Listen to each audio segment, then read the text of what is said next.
Wesh la famille, j'espère que vous allez bien. On se capte pour la vidéo sur Star Wars, je vous l'avais promis. Donc aujourd'hui, on va parler du plus gros événement que Fortnite est en train de préparer. Vous allez voir, il y a du lourd. Et d'ailleurs, on a déjà quelques petites pistes à explorer par rapport aux nouveaux skins qui vont arriver. D'abord, on va parler des skins qui risquent d'arriver dans la collaboration qui sera autour du 4 mai, donc le jour de Star Wars, qui est un jour mondial de Star Wars, c'est le 4 mai chaque année. Et du coup, en fait, la prochaine mise à jour de Fortnite, elle est le 2 mai. Donc du coup, ce sera aux alentours de cette date-là où justement on aura les nouveaux skins. Donc on va aller étape par étape. Tout d'abord les gars, c'était confirmé depuis très longtemps qu'il y allait avoir un événement Star Wars au 4 mai. Fortnite sont des grands fans de Star Wars, surtout Donald Mustard, donc ils peuvent pas louper cette occasion de faire un event. Ce qu'on sait par rapport aux skins, c'est qu'on aura deux skins qui sont des mâles, qui sont des hommes. Et du coup, vous allez voir, j'ai ma petite théorie dessus. Alors on sait que du coup, le nom de code du premier skin, c'est Cyrus Vine, et le nom de code du deuxième, c'est Plot Twist. Et du coup, le skin Cyrus Vine, il y aura le skin, un sac à dos, une pioche, un planeur et un revêtement. Et le skin Plot Twist, il aura un sac à dos, une emote, un planeur, un revêtement et une pioche. Donc la différence entre les deux, c'est que le deuxième skin, il a une emote, l'autre non. Et en fait, on sait que c'est... Bon, les noms de code, c'est des noms de code. Donc du coup, n'essayez pas de comprendre ce que c'est le skin. C'est des noms de code, ça veut rien dire, c'est pour faire en sorte qu'on devine pas c'est qui. J'ai changé l'éclairage. Et du coup, en fait, la théorie qui, pour moi, est la plus plausible, c'est que les deux skins qu'on va avoir, c'est Chewbacca et c'est C3PO. Parce que ça fait très longtemps que Donald Mustard nous les tease. Tout d'abord, il avait posté cette photo qui est toujours disponible sur son compte Twitter ou Insta, où en fait on voit clairement à gauche c'est C3PO et à droite Chewbacca. Alors moi je suis pas un grand fan de Star Wars et je m'y connais pas trop. Peut-être que je me trompe. Peut-être que là c'est pas Chewbacca et C3PO. Mais pour moi c'est eux. Après n'hésitez pas à me corriger dans les commentaires ceux qui sont grands fans de Star Wars. Mais aussi là où Donald Mustard nous les a teasés, c'est sur une vidéo où en fait derrière on voit un tableau où en fait on voit C3PO et Chewbacca. Donc j'essaierai de vous trouver l'image ou la vidéo, mais on voit clairement Chewbacca et C3PO et les deux sont des mâles. Chewbacca c'est pas une femme et C3PO c'est pas une femme. Donc du coup pour moi, c'est la théorie la plus plausible des skins qui vont arriver avec l'événement Star Wars. Mais c'est pas fini. L'événement Star Wars, ce sera pas que des skins. Ce sera aussi des items. Alors, comme d'habitude, on aura le retour des sabres laser. Les sabres laser seront de retour, bien évidemment. Voilà. Donc, il n'y a pas de souci à se faire par rapport à ça. On aura aussi les fusils blaster qui seront de retour, qu'on pourra avoir avec des Stormtroopers. Et en parlant de Stormtroopers, ça, c'est à prendre avec des pincettes. Mais à ce qui paraît, on aura le retour des Stormtroopers sur la carte. Donc vous savez, à certains barrages. Et surtout, on aura le retour de Dark Vador en tant que boss. Dark Vador qui donnera son katana, son katana. Je suis trop dans Demon Slayer parce que je viens de voir l'épisode. En fait, il aura son sabre laser mythique, voilà, qui fait un peu plus de dégâts, etc.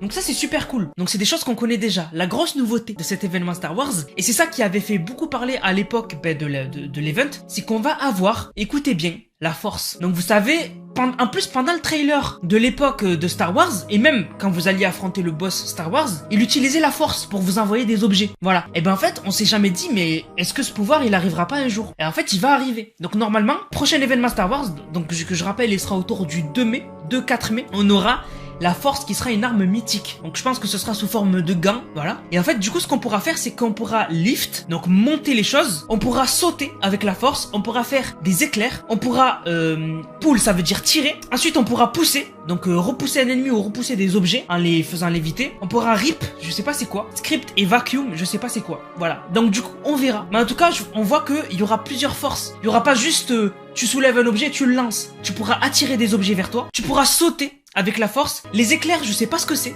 Ça me fait un peu peur parce que je me dis si tu peux faire... En fait, pour moi, la force dans Star Wars, c'est juste tu peux attirer et pousser des objets. Mais peut-être que dans les derniers Star Wars, ils ont utilisé des éclairs avec, je sais pas trop. Mais en tout cas, voilà. Donc du coup, énorme nouveauté. Donc on aura sabre laser mythique, sabre laser normaux, la force, le retour de Star Wars en tant le retour de Dark Vador pardon en tant que boss, le retour des Stormtroopers, de nouveaux skins et sûrement quand la collab sortira, enfin quand l'événement sortira, on aura le retour de tous les skins Star Wars qui sont sortis, donc même Mandalorian qui ressortiront dans la boutique, ça m'étonnerait pas. Voilà. Donc il y aura des grosses boutiques Star Wars. Donc pour les fans qui n'ont pas pu acheter quelques skins, vous pourrez vous faire plaisir. Donc voilà, je voulais vraiment vous faire une vidéo spéciale par rapport à ça, parce que quand même c'est un gros event qui arrive, hein. Vraiment c'est un gros event et voilà, c'est important quand même d'en parler. Alors en même temps que je faisais mes recherches sur Star Wars, parce que c'est des informations qui datent quand même, on avait eu les leaks avant la saison 3, saison 2 pardon, je suis retombé sur des leaks qui sont toujours pas arrivés de la saison 2. Tout d'abord en saison 1, on nous avait dit qu'en saison 2, donc la saison où on est actuellement, on aurait des renforts légendaires. Ça c'est toujours pas arrivé.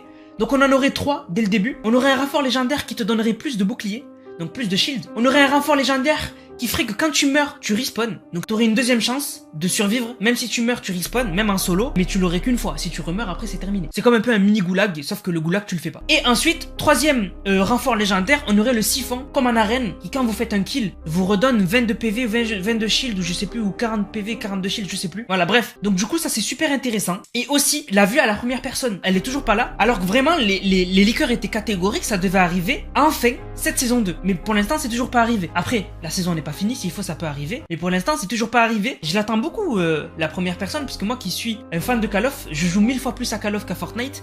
J'attends ça quand même avec impatience. Bon, maintenant les gars, parlons de Serenade. Alors vous le savez, Serenade c'est mon coup de cœur de la saison. Et il y a une théorie américaine qui est sortie qui est vraiment intéressante, comme quoi Serenade serait la reine du cube. Je vous explique. Il y a cette image qui a été faite par un américain, donc vous comprenez très bien en fait ce qu'il veut dire. Mais moi je l'ai faite en français. Au moins vous comprenez mieux l'image. Vous n'avez pas besoin de traduire dans votre tête, et pour ceux qui sont vraiment nuls en anglais, vous comprenez. Donc cette image elle veut dire quoi? En fait déjà on compare Serenade et la reine. Les deux elles ont des longs cheveux, sauf qu'ils sont pas de la même couleur. Mais vous allez comprendre pourquoi ils auraient changé de couleur. Ensuite, ils ont le même chrome, le même effet qu'on a sur la reine. Et du coup, comment la reine serait devenue Serenade? En fait, pendant l'événement The End, en fait, rappelez-vous, à la fin, quand la map, elle se tourne, on a vu la reine tomber dans l'eau. Moi, j'ai cru qu'en fait, on tournait la map et donc du coup, on se TP. Cet événement, j'ai eu du mal à le saisir parce que pour moi, en fait, c'était comme une sorte de nouveau monde. Quand on tourne la map, c'est un nouveau monde, je me suis dit. Mais en fait, peut-être que pas du tout. Et peut-être qu'en fait, la reine est vraiment tombée dans l'eau, en fait. Et c'est pour ça qu'elle aurait crié non. Et c'est vrai que mon moteur il va zoomer sur la vidéo où on voit la reine qui tombe dans l'eau. On voit clairement qu'il y a une sorte d'impact quand elle va dans l'eau. Et donc du coup, ça voudrait dire qu'en gros, la reine, en tombant dans l'eau, elle s'est transformée. Et d'ailleurs, ça expliquerait pourquoi Serenade, dans sa description, on nous dit, elle a été transformée par les eaux calmes. Vous voyez un peu le délire ou pas? Elle aurait été transformée par l'eau dans laquelle elle est tombée pendant l'event The End. Et c'est pour ça qu'elle criait non pendant l'événement à la fin quand elle est tombée dans l'eau. Par contre, pour moi, ce qui ne va pas avec cette théorie, je vous rappelle, c'est une théorie américaine. Voilà, c'est une théorie américaine. Moi, je trouve ce qui va pas dans cette théorie, c'est qu'en fait, les eaux là, elles sont pas calmes. Là, les eaux, elles sont agitées, tu vois. Quand ils disent elle a été transformée par les eaux calmes, l'eau, elle aurait été toute plate à la fin de l'événement The End. J'aurais rien dit, j'aurais dit ok. Mais bon, à la fin de l'événement The End, l'eau, elle est agitée. Et en plus, à la fin, on a une vague qui nous prend la gueule. Donc du coup, pour moi, c'est la seule chose qui cloche. Mais sinon, Serenade, elle a beaucoup de liens avec l'eau. Ça, j'avais oublié d'en parler dans les anciennes vidéos. Par exemple, dans une de mes dernières vidéos où je parlais de Serenade, en fait, je vous disais que en dessous de ses yeux, comme la reine, elle a des pyramides. Parce que la reine, sur son visage, il y a des références à des pyramides inversées. Sauf que Serenade, elle, en fait, sous ses yeux, je vous avais dit que c'est des pyramides, mais il y en a beaucoup qui m'ont dit c'est des vagues. C'est possible. Sous ses yeux, c'est peut-être des vagues. Aussi, Serenade, ce qui est intéressant à noter, mais vraiment ce qu'il faut noter, c'est que pendant le trailer de Serenade qui a été sorti sur la chaîne de Fortnite, on la voit se balancer comme si elle faisait des vagues, comme si elle faisait comme une vague, comme ça, tu sais, exactement comme une vague. Et aussi, ce qu'il faut noter, c'est que vous avez remarqué, la reine, les refs de la reine, c'est des choses inversées. Par exemple, la reine, elle avait créé la pyramide au milieu de la map en chapitre 2. En fait, rappelez-vous, on avait les indices qu'elle allait créer une pyramide, puisque sur sa tête, elle a une pyramide inversée, retournée, en fait. En fait, ce qui est incroyable, c'est que Serenade, à un moment dans le visualiseur de Fortnite, il nous la montre retourner, Serenade. Vous voyez un peu le délire? Vraiment, il y a trop de liens avec la reine. Et d'ailleurs, à la fin de l'événement The End, quand la map s'est retournée, du coup, la reine, logiquement, elle avait la tête à l'envers. Et qu'est-ce qu'on nous montre dans le visualiseur de Serenade? On voit Serenade plusieurs fois retourner, inverser, la tête vers le bas. C'est une dinguerie, hein. Quand il pense, c'est une dinguerie. Donc n'hésitez pas à me dire ce que vous en pensez dans les commentaires. Mais vraiment, je trouve incroyable les références entre la reine et Serenade. C'est une dinguerie. Moi, je vous dis, hein, c'est mon coup de cœur ce skin.